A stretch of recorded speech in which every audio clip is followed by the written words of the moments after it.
Redrick TV, Reverse the Culture TV, and we back, man. Tell them who we here with. Ryan Mickelson, 20-year-old sneaker collector from Fargo, North Dakota, originally from California, but been here since I was 15.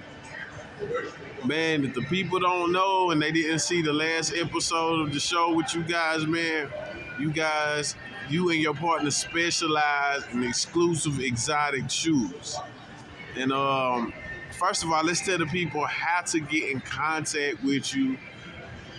I'm in the verge of putting my own Instagram website together, but for right now, I got a 503-828-5605 number. Just hit us up. Me and Luke got size runs from anywhere from 8 to a 13, sometimes even bigger. So just hit that number up. Definitely, man, definitely. What's some of the newest drops that you got in, if the people are wondering and inquiring? I got the new 11s that dropped a couple weeks ago. I got the new Lucky Greens that dropped. I got some new SBs that came out a few weeks ago.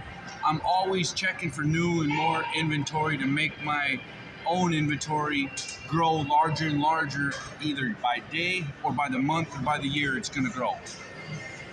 When it comes to the shoes that you do have for retail, do you try to make them exclusive as your own personal collection?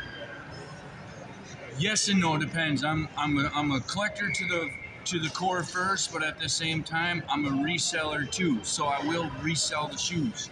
Just got to meet on my end and his end where we both can eat a little. That's it. Definitely. What is your future plans as far as being a brand, being a businessman? I got my own page that I'm working on, and the business name is going to be Shoe Boys, with a Retro 1 Jordan wrapped around heat around it. That's going to be my business card. My daughter put that together for us. We've been in the mixing, and I didn't know in the beginning if I was going to sell my shoes like I told you on our last interview. But now that there's money out there and people are interested to buy some of the heat that me and my buddy have, we're willing to try to unload it to some of these people that unfortunately didn't have a chance to pick them up on the drops. Definitely. Feel free to just expand on your brand right now. Right now, you have the floor. This is your platform.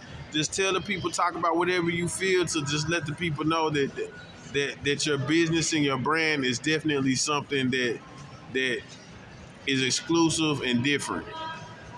I usually only collect like retros and exclusive Jordans, but I started to see other things that got exclusive too. So I'm into KDs, Kobe's, Kyrie's, LeBron's, Giannis's. Pretty much anything that holds a sneaker value, we can talk. I have multiple size runs, multiple pairs on a lot of different stuff that I know I'm interested in seeing some of the stuff that I have. I know other people will be interested in getting some of the stuff we have. With that being said, a lot of people normally they stick to Yeezys, Nikes, and Jordans. That's the trend in the last year to 2 years. Do you see yourself going outside that box? Yes, everything. I got a little bit of everything. I got some Pumas, I got some Nikes, I got some Asics, I got some Adidas, I got some stuff that's polo, just some regular Johns that you could put on for a daily outfit to go to work in, some casual stuff. I have some dress stuff even that I even have in my collection. So it's not just Jordans, it's just I specificize on getting the special stuff in the Jordans because they're harder to get.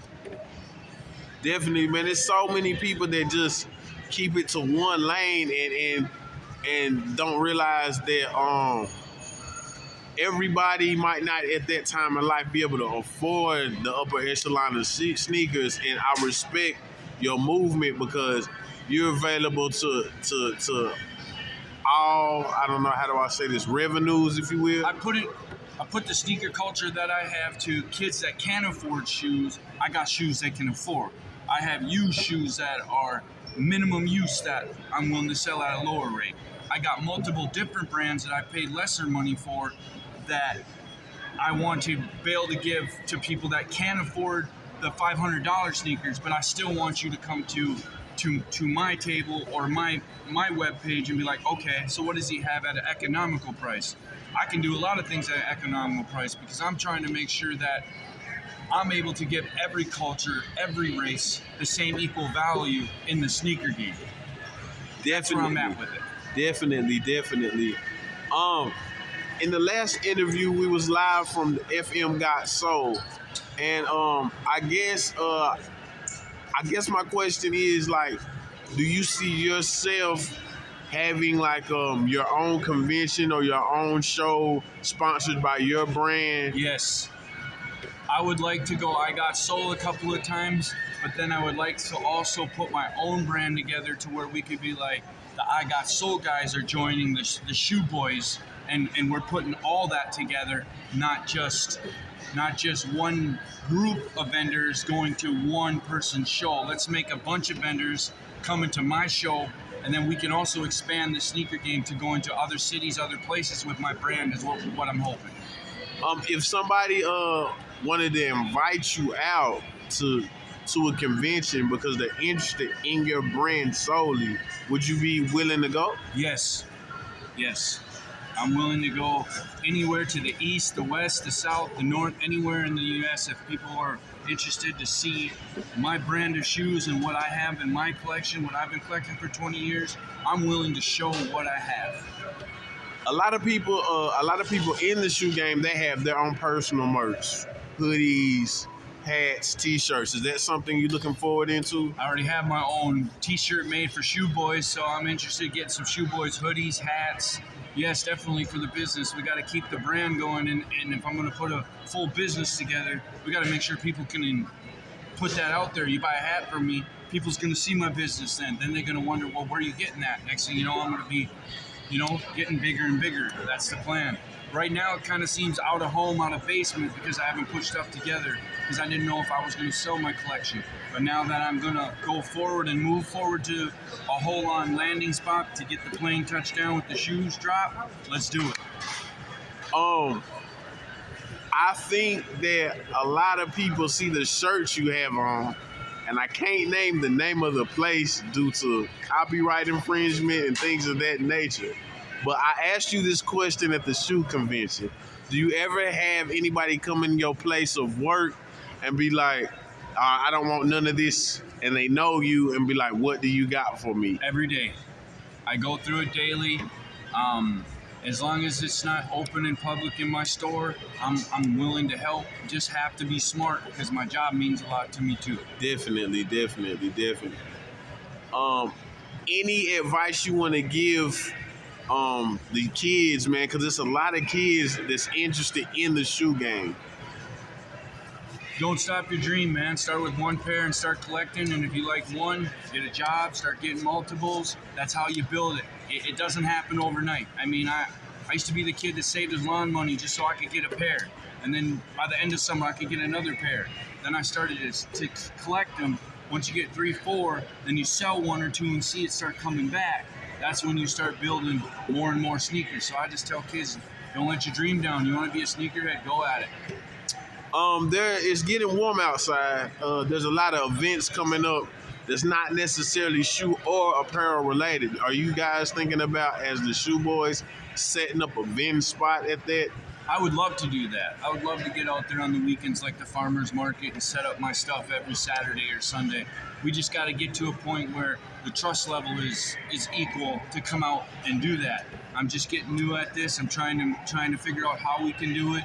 I just want everything to be safe. It is sneakers, it is shoes. You still got to be careful, 100%. Definitely. Security is everything. And I guess that's leading to my final question. How do you guys make sure yourself is secure in a market like this? Because everybody is not sincere when they're dealing with shoes. Not necessarily on any crimes committed, but there's a lot of bootlegs that look very authentic. What procedures do you take to just secure that you're getting good product? I mostly buy from GOAT, Nike, Foot Locker, Finish Line. I usually don't buy from on places that I don't know the market in. When I know the market of the shoes I'm buying and I know I'm getting real shoes, it's because I may have paid $1 or $2 extra. I don't get every drop for straight retail, but I don't lose a lot of drops neither. I got a lot of people who help me put raffles in, get stuff like that. But all my product mostly has receipt boxes from years ago, from Finish Line, Foot Locker. I try to stay away from StockX after the kind of stuff that went on with them. So I mostly I buy shoes where I know they're going to be authenticized and they're real. Definitely, man. It's the Frederick TV, Reverse the Culture TV. And my friend here, he's a good guy. He has quality products. Give him some shout outs and let him know how to get in contact with you one more time, bro. 503-828-5605, taking all comers. So give me a shout. Definitely, man. Be blessed. We out.